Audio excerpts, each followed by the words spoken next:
हाय दोस्तों, आप सबका स्वागत है आपके YouTube चैनल भूतों की अनसुनी कहानियां। आज जो एक कहानी मैं आपको बताने जा रहा हूँ, इसका नाम है डर की वो रात। चलिए बढ़ते हैं आज की कहानी की ओर।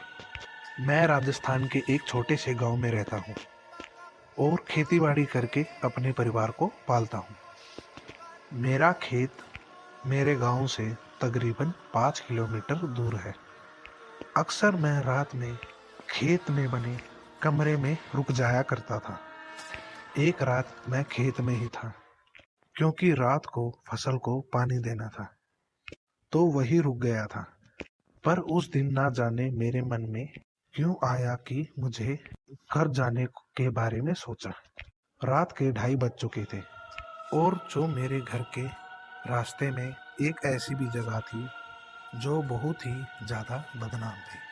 आए दिन वहाँ कुछ ना कुछ घटना बनती रहती थी। लोग कहते हैं कि वहाँ पे एक औरत की आत्मा भटकती है जो रात में आने जाने वाले लोगों को दिखती है या परेशान करती है। हालांकि आज तक मेरा उस जगह ऐसा कोई अनुभव नहीं हुआ था।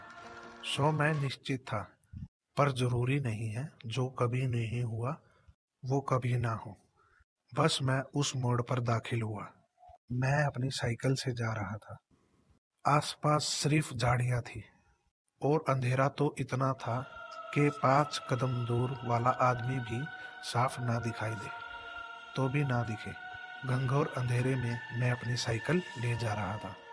थोड़ा आगे जाते ही मेरी साइकिल भारी हो गई, जैसे कोई पता नहीं हो कि कोई साइकिल पे बैठ गया हो। साइकिल पे कहते हैं ऐसे वक्त पीछे मुड़ के नहीं देखती। सो मैंने इस बात का ध्यान रखते हुए पीछे मुड़कर नहीं देखा कौन है कौन नहीं। पर अब ऐसा लग रहा था जैसे कोई साइकिल को पीछे खींच खींच कर रोक रहा हो। ऐसे झटके मार रहा था मेरे तो जैसे प्राण ही सूख गए हों।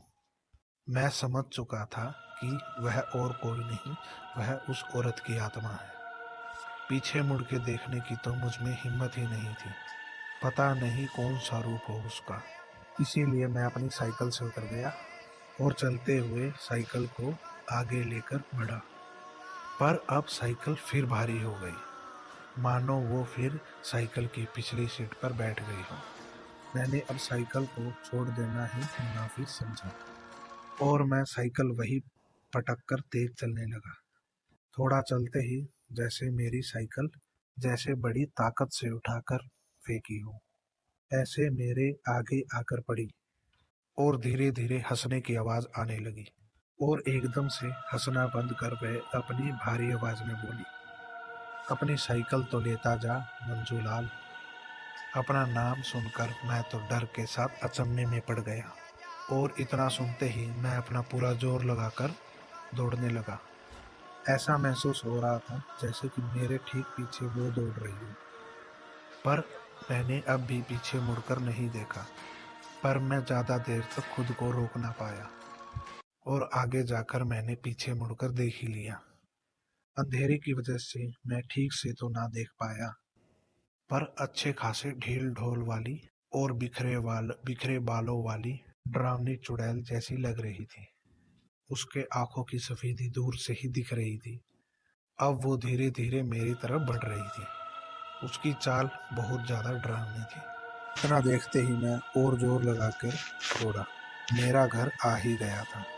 मैंने बिना दरवाजा खटखटाए सामने की दीवार कूद के अंदर घुस गया। जैसे ही अंदर पहुंचा, मैं बाहर से वह भारी आवाज में बोली, आज तो बच गया मंजूलाल। दोबारा मेरे घर के आसपास मत आना, वरना अपनी जान से हाथ धो बैठोगे। मैं तेजी से ऊपर जाकर अपने कमरे में कंबल ओढ़कर दुबक गया।